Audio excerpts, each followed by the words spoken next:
Good morning, बच्चों. Welcome to online classes for mathematics. This is Gaurav Kumar. बच्चों, as you know that we are studying lines and angles in class 9th B, and we are performing questions of exercise 6.2. So today we shall also study some questions of this exercise. Today I took, you can see that question number 4, that is very important question, and it has been asked in the examination many times. This question is frequently asked in the examination, so I took this question. मैंने इसमें word problem जो words है मतलब statements वगैरह नहीं लिखे हैं, मैंने शॉर्ट में फिगर से I will explain this problem to you. What is given? P Q and S T.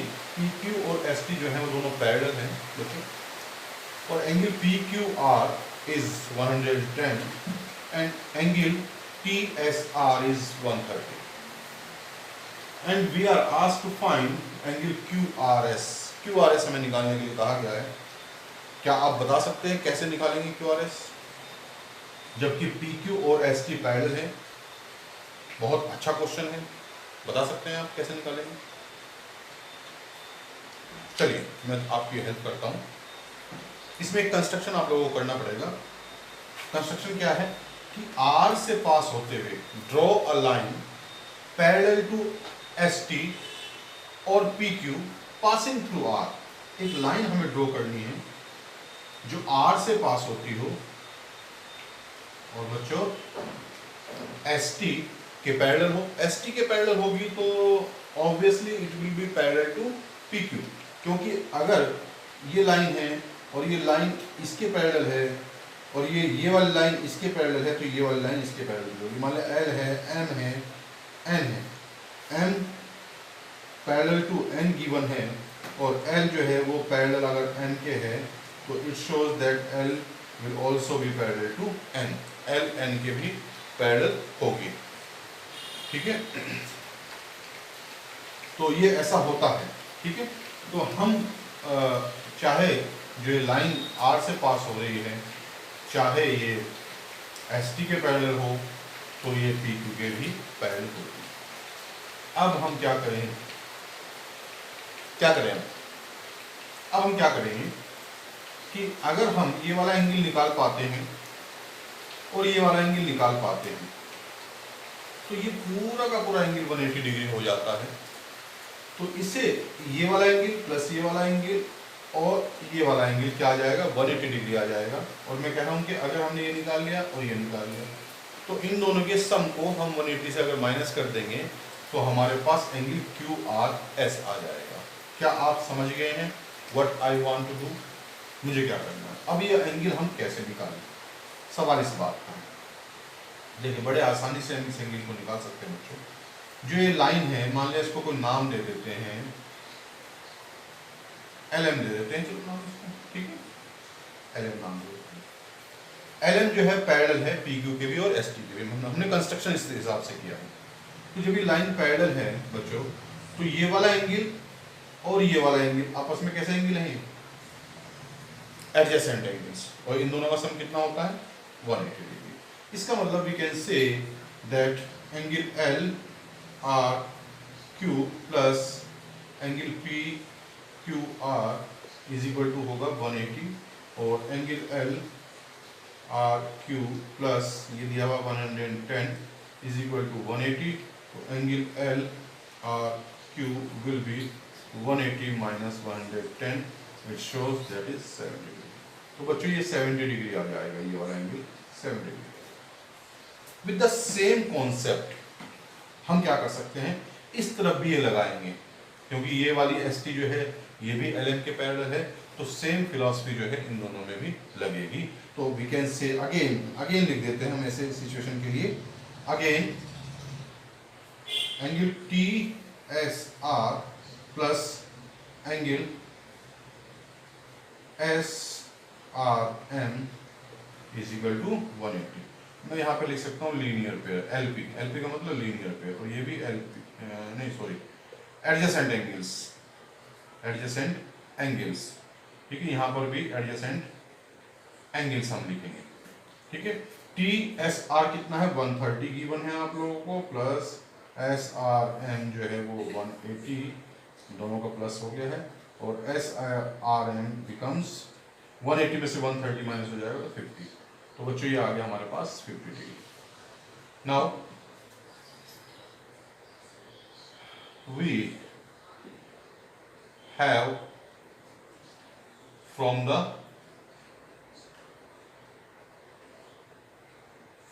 Figure, हम फिगर से लिख सकते हैं कि 70 degree plus 50 degree plus angle Q R S is equal to आएगा 180, क्योंकि क्या बन रहा है पूरा का पूरा एक स्ट्रेट एंगल बन रहा है, तो ये हो जाएगा 120 plus angle Q R S is equal to 180 which gives angle QRS is equal to 180 minus 120, that is QRS is equal to 60 degree.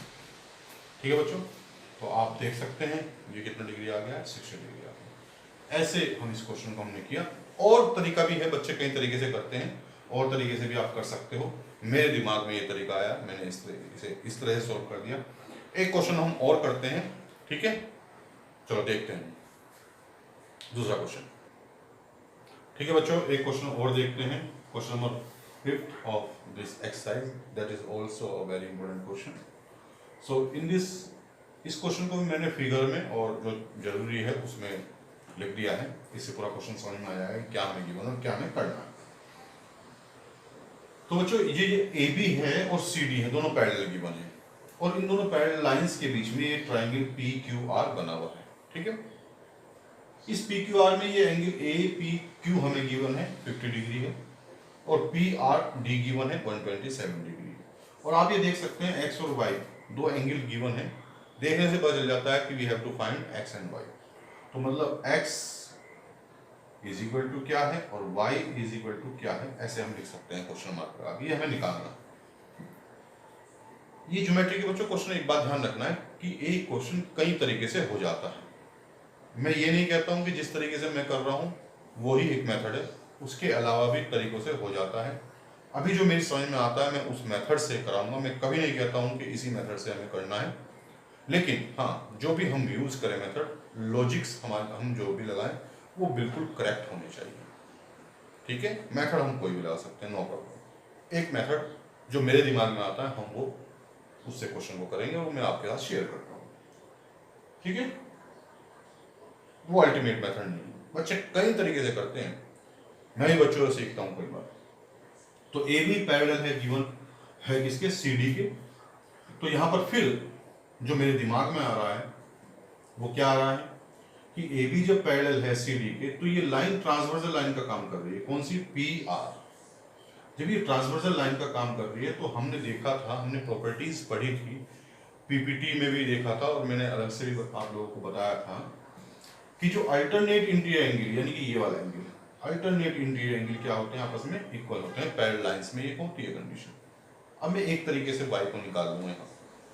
तो अल्टरनेट इंटीरियर का मतलब क्या हुआ, A P R angle A P R from figure is equal to P R D. P R D मैं reason भी लिखूंगा, क्या लिखूंगा, अल्टरनेट इंटीरियर एंगल्स, शॉर्ट में लिख रहा हूं अल्टरनेट इंटीरियर एंगल्स। क्यों, क्योंकि ए बी पैरेलल है सी डी के।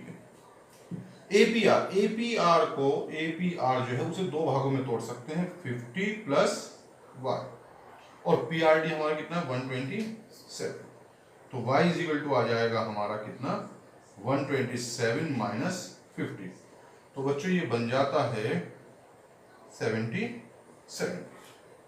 ठीक है, तो y आ गया हमारा कितना, 77 डिग्री, यहीं पे मैंने लिख दिया फिलहाल।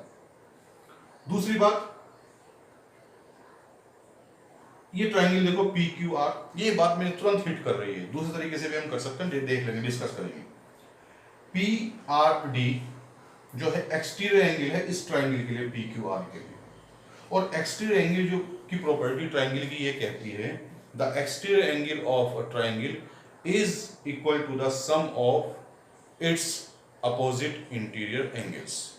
इसके जो अपोजिट इंटीरियर एंगल्स होते हैं उनके सम के बराबर ये हुआ करता है। So we can write x plus y is equal to 127। Exterior